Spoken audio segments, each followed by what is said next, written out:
জানুৱাৰীৰ 1 তাৰিখে আপোনালোকে টিভিত শুনি থাকিব মই গোটেই অসমৰ অৰুণোদয় ৰাইজৰ বাবে আৰু এটা উপহাৰ মই সেইদিনাখন টিভিত ঘোষণা কৰিম ডাঙৰ উপহাৰ হ'ব আৰু আপোনালোকৰ বিহু ভাল কৰি হ'ব মই ডাঙৰ কৰি এটা উপহাৰ দিবৰ বাবেও চেষ্টা কৰি আছো আৰু 1 জানুৱাৰী তাৰিখে আপোনালোকক মই এই বিষয়ে জনাই দিয়াৰ বাবে চেষ্টা কৰিম শ্ৰদ্ধা ৰাইজ আজি আমাৰ ৰাজ্যখনত 38 লাখ মহিলাই অৰুণোদয় আঁচনি লাভ কৰে 1250 টকা মাহত লাভ কৰে আৰু এই অৰুণোদয় আঁচনিৰ কাৰণে আজি আমাৰ মহিলাসকল শক্তিশালী হ'ব পাৰিছে আগতে আমাৰ মহিলাসকলৰ ঘৰত উপাৰ্জন নাছিলে মহিলাসকলে কষ্ট কৰি ঘৰ চলাবলগীয়া হৈছিল আজি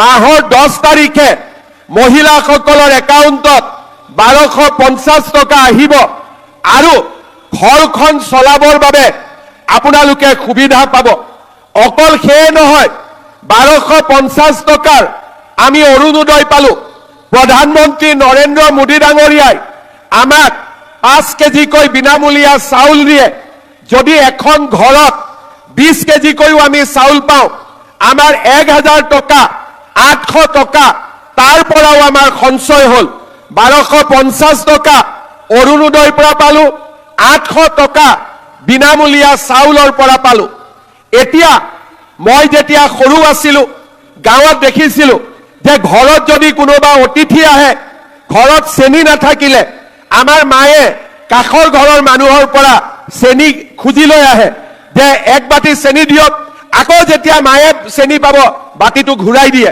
তেনেকে আমাৰ গাঁৱৰ মানুহে ওচৰ চুবুৰীয়াৰ পৰা বিপদত পৰিলে দালি আনে নিমখ আনে এতিয়া আমি আপোনালোকৰ কষ্টবিলাক নোহোৱা কৰি দিছো অৰুণোদয় 1250 টকা বিনামূলীয়া চাউল এতিয়া আপোনালোকে 117 টকাত 1 কেজি দালি পায় 1 কেজি চেনি পায় 1 কেজি নিমখ পায় কিনিছেনে না আপোনালোকে কোনে কোনে কিনিছে হাত দাগক বাপৰে ইয়াতো সকলোৱে কিনিছে এটা কথা মোক উত্তৰ দিয়ক দালিৰ কোৱালিটিটো ভাল নে বেয়া অলপ ডাঙৰ কৰি ক'ব লাগিব ভাল নে বেয়া চেনিৰ কোৱালিটিটো ভাল নে বেয়া নিমখৰ কোৱালিটিটো ভাল নে বেয়া কিন্তু 117 টকাত আমি 1 কেজি দালি পাওঁ 1 কেজি চেনি পাওঁ 1 কেজি নিমখ পাওঁ কিন্তু ৰেচনৰ দোকানী আমাক 3 টকাটো ঘূৰাই নিদিয়ে 120 টকা ললে হয় নে নহয় সেই কাৰণে 1 জানুৱাৰীৰ পৰা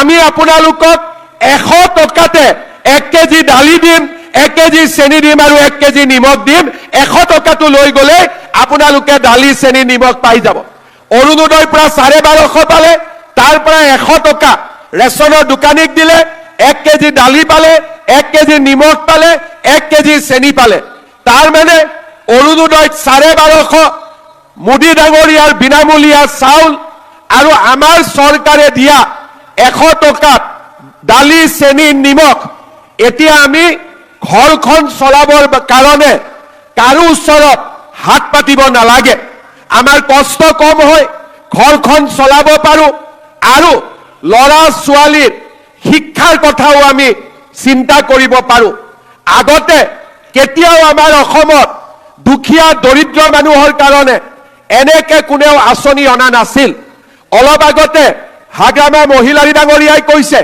এই আঁচনি হিন্দুৱেও পাইছে মুছলমানেও পাইছে খ্ৰীষ্টানেও পাইছে কোচ ৰাজবংশীয়েও পাইছে নাথ যোগীয়েও পাইছে বড়ো ৰাইজেও পাইছে মিচিং ৰাইজেও পাইছে ৰাভা ৰাইজেও পাইছে ইয়াত কোনো জাতি ভেদৰ কথা নাই দুখীয়া হলে এই আঁচনি আমাৰ বিটিচিত ৰাইজে পাইছে গোটেই অসমত ৰাইজে পাব পাৰিছে কি হল তাতে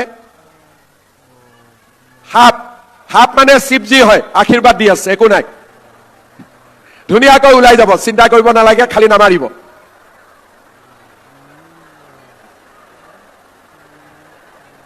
অলপ আমাৰ ভলেন্টিয়াৰ সকলে চাই দিয়ক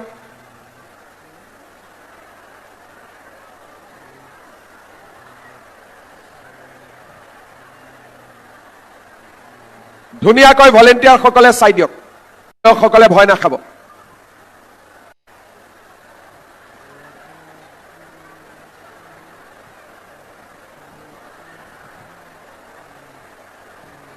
বললে নাই ওলাই?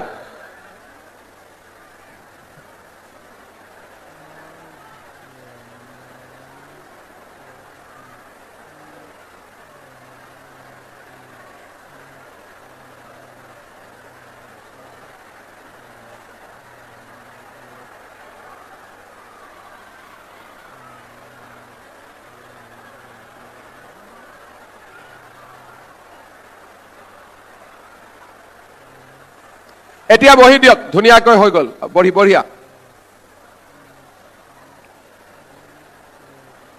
এতিয়া ধুনীয়াকৈ বহি দিয়ক, কোনো চিন্তা কৰিবলগীয়া নাই।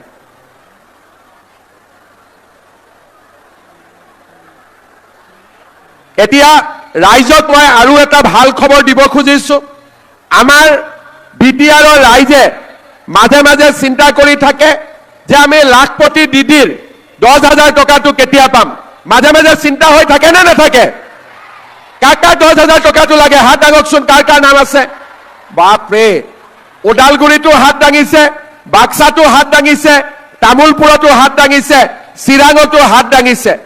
আপোনালোকে জানি ভাল পাব যে কেইদিনমান আগতে তামোলপুৰত হাগ্ৰামা মহিলাই ডাঙৰীয়া, মই, আমাৰ বিধায়ক EM সকলে গৈ তামোলপুৰত আমি 10,000 টকাটো বিতৰণ কৰি আহিলো। এতিয়া 13 ডিচেম্বৰত গোসাইগাঁৱৰ বাইদেউসকলে 10,000 টকাটো পাব। কোন কোন গোসাইগাঁৱৰ পৰা ইয়াত আহিছে হাত দাঙক। বঢ়িয়া, আপোনালোকে সকলোকে গৈ কৈ দিব। 17 ডিচেম্বৰত দতমাৰ বাইদেউসকলে পাব 10,000 টকাটো। দতমাৰ পৰা কোনে কোনে আহিছে? বঢ়িয়া, এনে বাপৰে ইমান আহিছে দতমাৰ পৰা। আপোনালোকক 13 তাৰিখে গোসাইগাঁৱত হাগ্ৰামা ডাঙৰীয়া আৰু আমাৰ জয়ন্ত মল্ল বৰুৱা ডাঙৰীয়াই গৈ 10,000 টকাটো বিতৰণ কৰিব। দতমাটো 17 তাৰিখে বিতৰণ কৰিব। আৰু এনেকৈ আমি জানুৱাৰী মাহৰ 20 তাৰিখৰ আগতে সকলোকে বিটিআৰত আমি 10,000 টকাটো পোৱা কৰি দিম। ভাল হ'ব? যদি ভাল হ'ব ডাঙৰ কৰি এটা হাত চাপৰি বজাওক। যোনে যোনে 10,000টো পাব ডাঙৰ কৰি হাত চাপৰি বজাওক। বঢ়িয়া। তাৰ মানে আপোনালোকে চাওক, আমাৰ চৰকাৰৰ পৰা অৰুণোদয় পালো, 10,000 টকা পালো, বিনামূলীয়া চাউল পালো, আমি 10,000 টকাৰ লাখপতি দিদি পালো, আৰু 100 টকাত দালি পালো, চেনি পালো, আৰু আমি নিমখ পালো। ইমান দিনে আমাৰ চৰকাৰৰ নিযুত মইনা আঁচনিৰে আমি ছোৱালীসকলক পঢ়াৰ ব্যৱস্থা কৰি দি আছিলো। 1 জানুৱাৰীৰ পৰা মই নতুন আঁচনি এটা ঘোষণা কৰিম। ল'ৰাবিলাকেও এতিয়া পঢ়িবৰ বাবে চৰকাৰৰ পৰা ছোৱালীৰ দৰে সুবিধা পাব। তাৰ মানে মাকৰ কষ্ট কিমান কমি গ'ল, দেউতাকৰ কষ্ট কিমান কমি গ'ল। অৰুণোদয় আহিলে, নিযুত মইনা আহিলে, বাবু আঁচনি আহিলে।